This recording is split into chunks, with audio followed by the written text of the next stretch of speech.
The most famous voice in Highlife music does not fully belong to the man singing it. And I am the only person alive who followed him into the dark to find out what does. OJ, I have been in this industry for 11 years and I have never once told anyone the true story of how my band leader got his voice back. Tonight, I'm telling you. And I need you to understand that some of the people in the story are still alive and still powerful. So forgive me if certain names arrive changed. I am 23 and I joined his band as a backup singer 3 months out of music school in Kumasi. Still convinced that talent alone was the currency that moved a career forward. My band leader was already a legend by then. A high-life man whose voice could make an entire stadium go quiet just by holding a single note a half second longer than expected. What most fans never knew is that 2 years before I joined, my band leader lost his voice completely. Not metaphorically, OJ. A vocal cord injured from years of smoking and shouting over a bad sound system left him unable to sing above the whisper for almost 8 months. Doctors in Accra told him the damage might be permanent. His label quietly began looking for his replacement. I only learned this history because a keyboard player who had been playing with him since the beginning told me during a long bus ride to a show in Takoradi. She told it to me the way you tell a good story. Half warning, half confession, watching my face carefully to see how much I could hold before I started asking questions I shouldn't ask. She said my band leader went to see a woman in the Volta region during those 8 silent months. Someone the band only ever referred to as a spiritualist, who agreed to restore his voice on one condition. He never fully explained to the band. All she knew was that he came back from the trip singing better than he had in a decade, and that he came back different in ways that were harder to name. She had gone with him on that trip, sitting outside in the car while he went in alone, and she told me the compound itself felt wrong before he had even stepped through the gates. She said the chicken in the yard didn't make a sound the entire 3 hours they waited. Not one cluck, not one flutter of wings, as if every living thing on that land had agreed in advance to hold its breath. When my band leader came out, he didn't speak for the first hour of the drive home. She told me she had asked him twice if he was alright and got nothing back but a nod. It was only near home, almost 2 hours into the journey, that he finally hummed a single note under his breath, testing something. The way a man tests ice before deciding whether it will hold his weight. That note, he said, was the first clean sound to leave his throat in 8 months. And it was so full, so unexpectedly rich, that she had to pull the car over because her hands were shaking too badly to keep driving. She asked him what the spiritualist had done. He told her only that a debt now existed, and that debt, unlike loan, don't come with a schedule you get to negotiate. I loved it up at first, the way you do when you are young and educated and certain that spiritual explanations are just what uneducated people reach for when medicine fails them. Then I spent 3 years watching my band leader up close, and I stopped laughing somewhere around year 2. The first thing I noticed was that he never performed on a full stomach, not because of vanity or breath control, but because he told our tour manager once, in a voice too quiet for most of the band to catch, that eating before a show made him feel like something inside him was fighting for room. I only heard it because I was standing closer than I should have been, tuning a guitar nobody had asked me to tune. The second thing was stranger. Every single night before a major show, my band leader disappeared for exactly 11 minutes, not 10, not 12. She had timed it more than once out of the same curiosity that eventually infected me. He would walk to whatever quiet corner the venue offered, close his eyes, and return exactly 11 minutes later, with his voice noticeably different, richer, heavier, like a second instrument had been layered underneath his voice.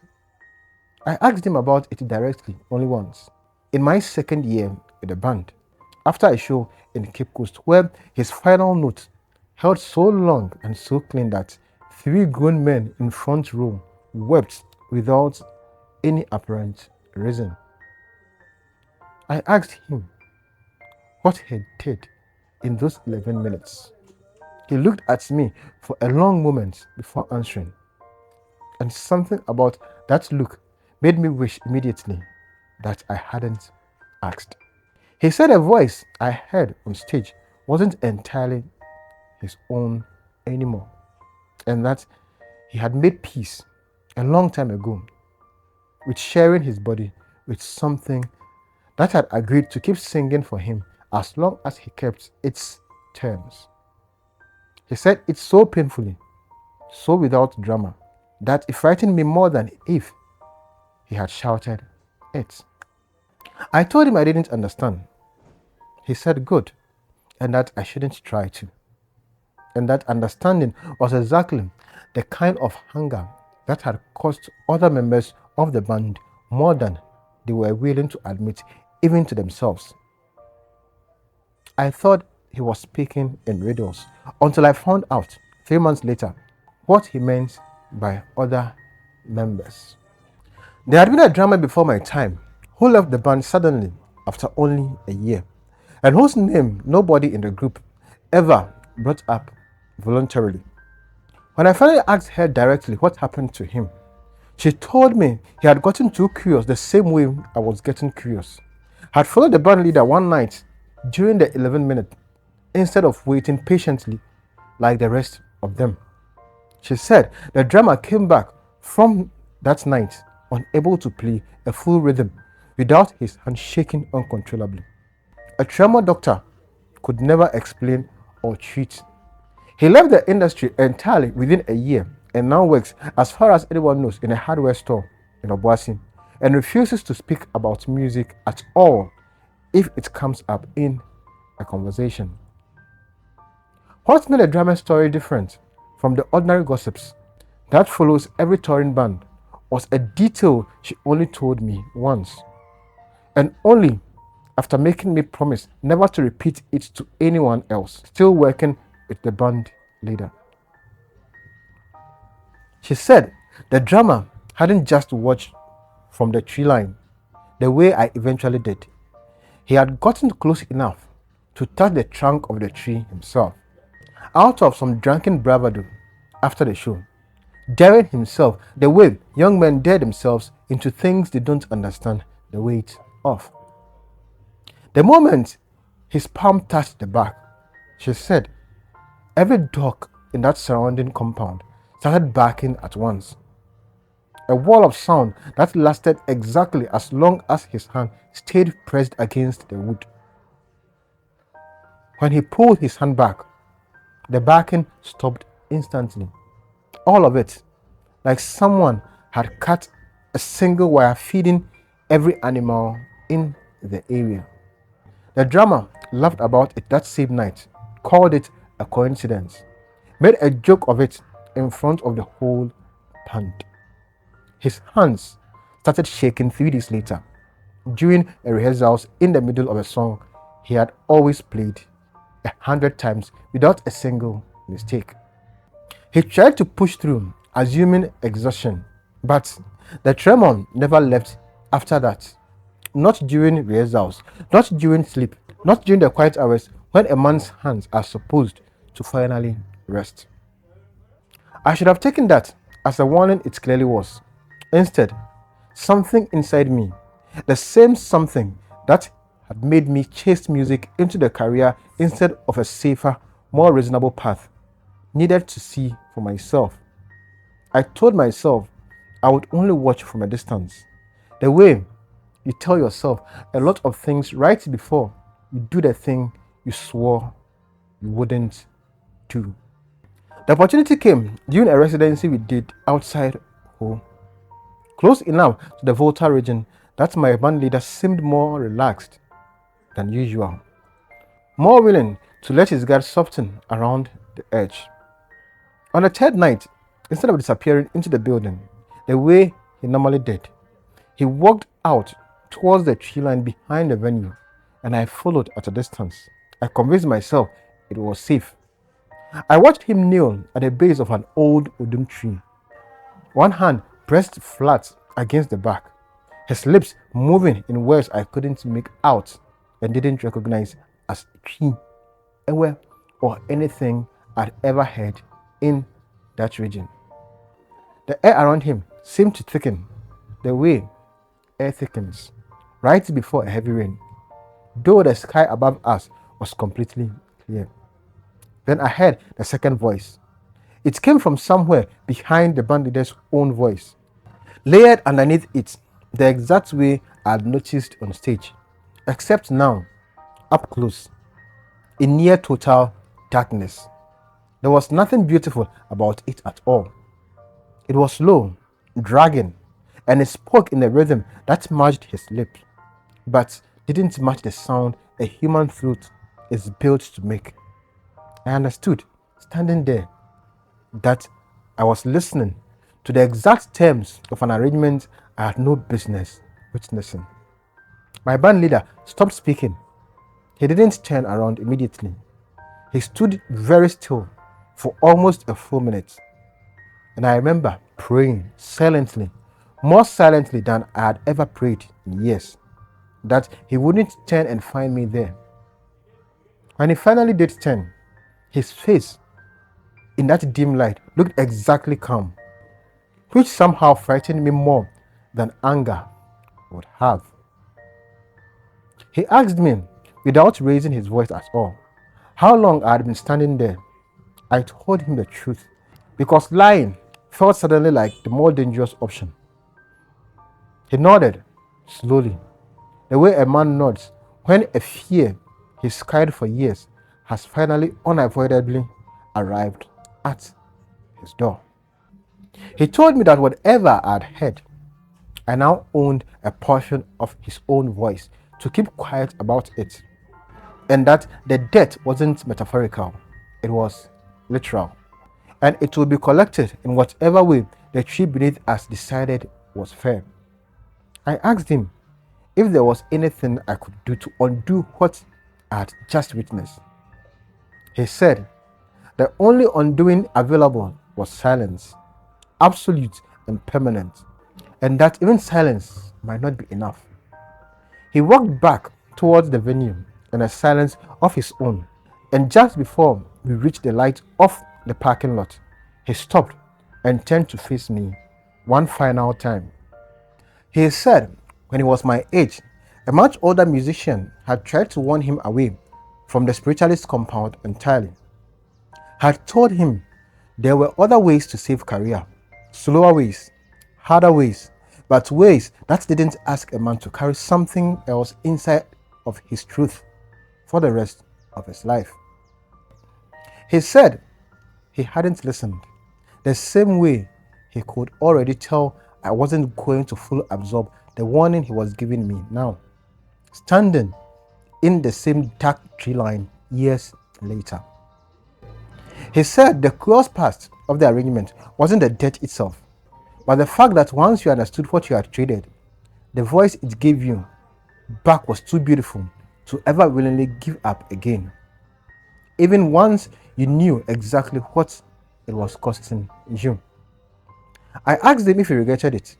He looked at me for a long time before answering, longer than it felt comfortable standing in the dark with him, and said regrets was a luxury for men who still had the option of choosing differently. He said He no longer had that option, and neither from that night forward did I. I didn't sing again for 4 months after that night. Not one note, not even humming along to the radio in a taxi. Every time I opened my mouth to sing, something in my throat closed like a fist. Not painful exactly, just final, like a door being held shut from the other side by a hand stronger than mine. She found me during that silence in a storeroom behind the stage where the band kept spare cables, crying without any sound coming out, which she later told me was one of the most disturbing things she had ever witnessed in her life. She didn't ask what happened. I think by then she already understood the shape of it well enough not to need details. She told me the only people who had ever gotten their voices back after a night like mine were the ones who left the band entirely and never returned to any stage again, anywhere, for any reason. She said my band leader himself had arranged for 2 of them to receive a small monthly stipend, quiet money, sent without explanation, the kind of payment that isn't generosity so much as guilt wearing a more comfortable name. I left the band 6 weeks later. My voice came back gradually, in pieces, over the following year, though it never returned to what it had been in music school. I sing now only in church, softly, in the back row, and even then I sometimes feel that same fist closing pathway through a rhyme, as if something is checking periodically that I've kept my end of the agreement I never actually made. My band leader is still performing. You've probably heard his voice on the radio this month without knowing any of what I've just told you. I don't listen to his music anymore, not out of anger, because I can hear underneath every note he holds a half second too long the second voice I heard at the same base at the tree. And I don't think I'll stop hearing it now that I know what to listen for. She left the industry 2 years after I did. She works in event planning in Accra now, wedding mostly, nothing involving live vocal performances if she can help it.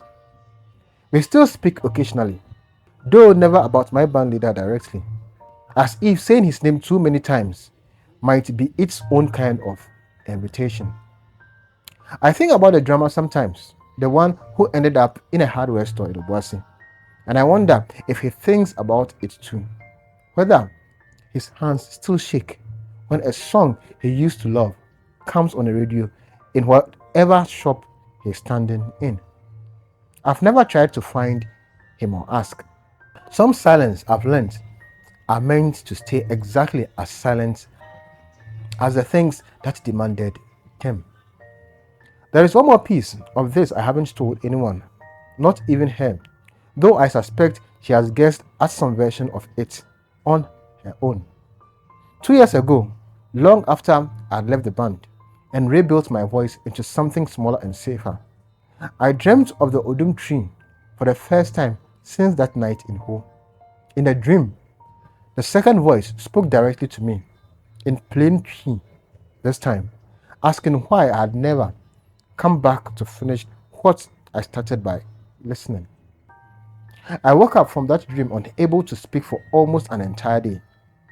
Not because my throat had closed the way it used to, but because I was too afraid of what might come out if I opened my mouth before I was certain the voice belonged only to me. My wife, who knows nothing of any of this, thought I was simply caught a cold. I let her believe that because the alternative explanation wasn't one I had any intentions of giving her. I still perform music in the smallest way a person can, while still calling it performing. I lead the choir in my church twice a month. always from the back row, always at the volume just below where anyone might ask me to step forward and take a solo. The choir director has asked twice why I refuse solos when my ear is clearly good enough to carry one. I tell her I prefer to blend in. She doesn't know how literally I mean it. Last month, a young guitarist reached out to me on social media, hoping to join whatever new project I might be arranging, mentioning almost in a passing that he had just signed on with my Bandleader's touring band for the coming season. I typed out 3 different warnings and deleted every single one of them before sending anything at all. I told myself I deleted them because he wouldn't believe me anyway, because a young man chasing his first real break doesn't want to hear caution from a stranger on the internet, no matter how sincerely it's offered. That's true, but it isn't the whole truth. The whole truth is that I was afraid typing the story out in full, even to warn him, might count as a kind of speaking I had promised years ago at the base of a tree in Ho, never to do again. In the end, I only wished him luck because I understood with the clarity that still makes my chest tighten that some doors close the moment you are old enough to see them clearly, and that whatever waits on the other side of my Bandleader's 11 minutes will go on collecting exactly what it owed from exactly whoever gets close enough to hear it, whether I want them or not. This is your anonymous OJ, and if you are new here, I would like you to like, subscribe, share, comment, and hype this channel, and tell somebody about your anonymous OJ. I'll see you in our next conversion.